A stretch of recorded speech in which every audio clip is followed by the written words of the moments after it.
कहां तक आंदोलन पहुंचा और क्या कोई खुशखबरी है?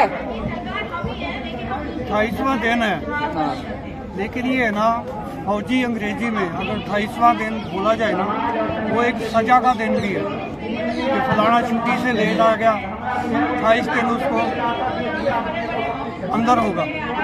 तो हम भी 28वें दिन के अंदर हैं, अंदर तो कोई मिलने आता नहीं है।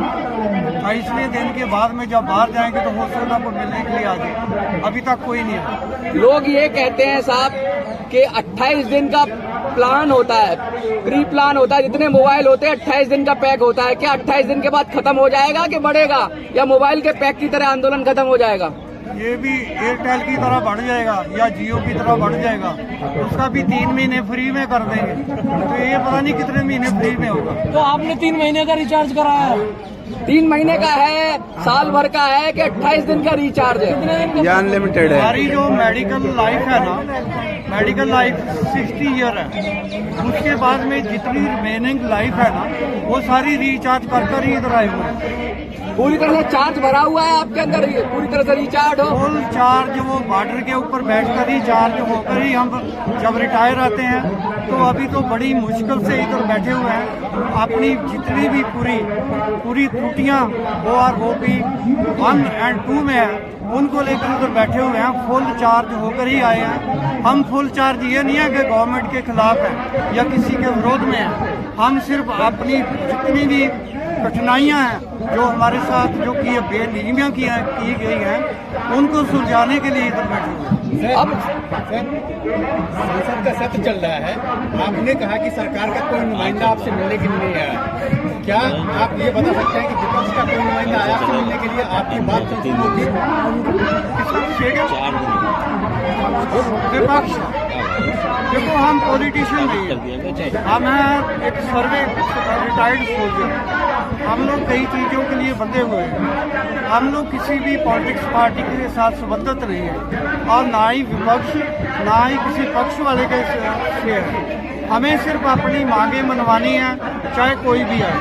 पर हम किसी विपक्ष में कोई, हमने पार्लियामेंट में जाकर कोई अपना पॉइंट नहीं रखना। हमने सिर्फ सरकार के पास इधर बैठे बैठे ही अपनी जितनी भी बेनियमियां हमारे साथ OROP 1 में और 2 में की गई है, उसी को ठीक कराने के लिए ही हम इधर। अब तो आंदोलन को डीरेल करने की कोशिश की जा रही है। कुछ आपके ही सैनिक भाई बड़ी अभद्र टिप्पणियां कर रहे हैं यूट्यूब चैनल पर। ऐसे दिखाया जा रहा है कि जवान अफसरों की पत्नियों के अंडरगारमेंट्स धोते हैं, इस तरह के टाइटल बना के वीडियो चलाए जा रहे हैं। और आपके में से ही कुछ 1-2 लोग निकलते हैं और बोलते हैं, उस पर क्या कहेंगे आप?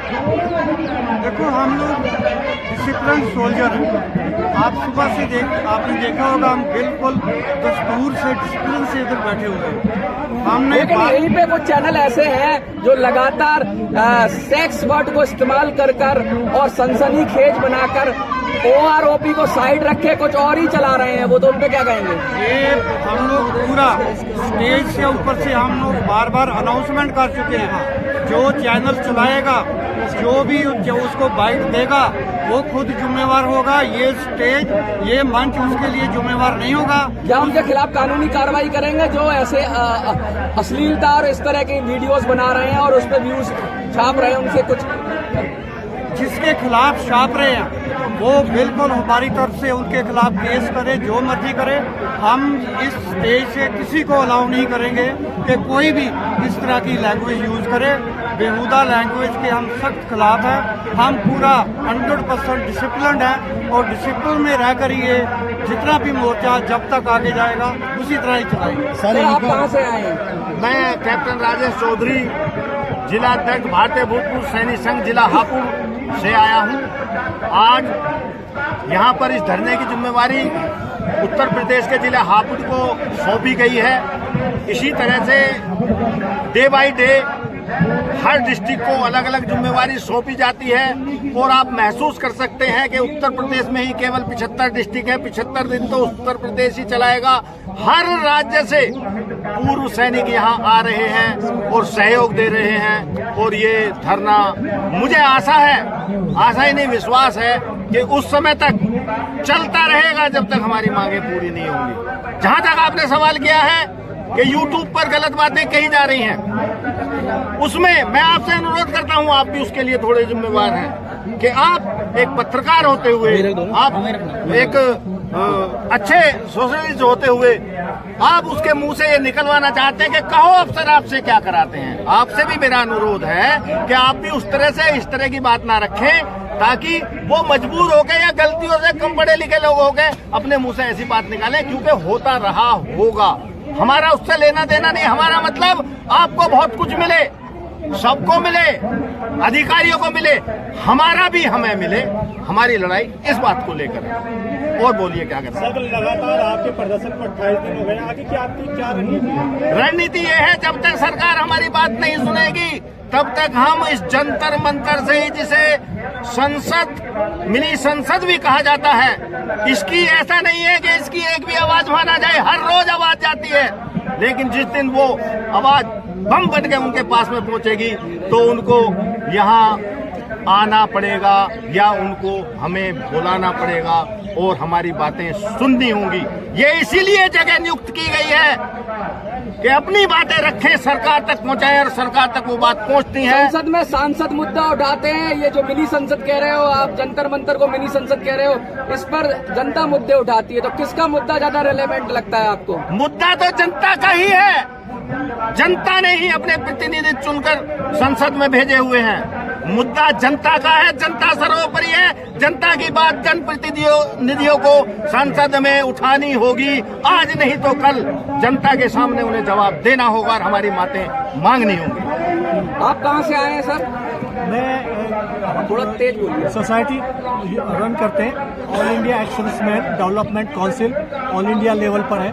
मैं उसका भूतपूर्व अध्यक्ष हूँ। आज हमारे अध्यक्ष अशोक जी हैं रिवाड़ी के, वो नहीं आए, तो उनकी जगह मैं आया हूँ। तो वैसे भी मैं 4-5 बार यहाँ आ चुका हूँ, आता रहता हूँ हफ्ते में कम से कम 2 बार अपना एंड को सहयोग देने के लिए। मेरा कहना तो अब 2 ही चीज़ है, एक तो भेदभाव कम हो, भेदभाव कम हो, भेदभाव कम हो। हमारा बराबर का रेशियो में अनुपातिक हम 97% है, भूतपूर्व सैनिक जो सोल्जर लेवल के हैं, अफसर लोग केवल 3% है। हमारा प्रेजेंटेशन सरकार के पास भी अनुपातिक होना चाहिए। अगर 10 आदमी जा रहे हैं तो 9 हमारे जाने चाहिए जो अपनी बात कह सके, क्योंकि हमारी बात ही उन तक सरकार तक नहीं पहुंच रही है। लीडरशिप की बात कर रहे हैं आप, क्या कहोगे? ये लीडरशिप चेंज की बात कर रहे हैं, जवानों को नेतृत्व की बात कर रहे हैं, आप क्या कहोगे? नहीं, नेतृत्व जवानों के अभी प्रेजेंटेशन की बात है, नेतृत्व नहीं है, प्रेजेंटेशन है हमारा। हम उनको इन्वॉल्व नहीं कर रहे। हमने तो पहले ही सबसे पहले बोला कि जो बेनियमियां की गई हैं वो तो उनकी वजह से ही हुई हैं। प्रेजेंटेशन तो वही गवर्नमेंट को करते हैं और वो हमारे को साथ में लेकर नहीं गए।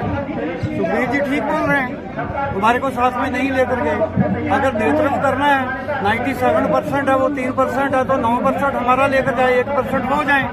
पर ऐसा नहीं है, ऐसा नहीं है। उन्होंने जो किया, इधर बैठे हुए हैं, हम उनको बिल्कुल इन्वॉल्व नहीं करेंगे। तो सरकार से भी बेनती है, अगर हमें कोई टेबल टॉक के लिए बुलाती है। अब कब तक विनती करते रहोगे? रण कब करोगे? विनती करते करते 28 दिन बीत गए, अब सुबह भोर का उजाला कब आएगा? कब सूरज निकलेगा?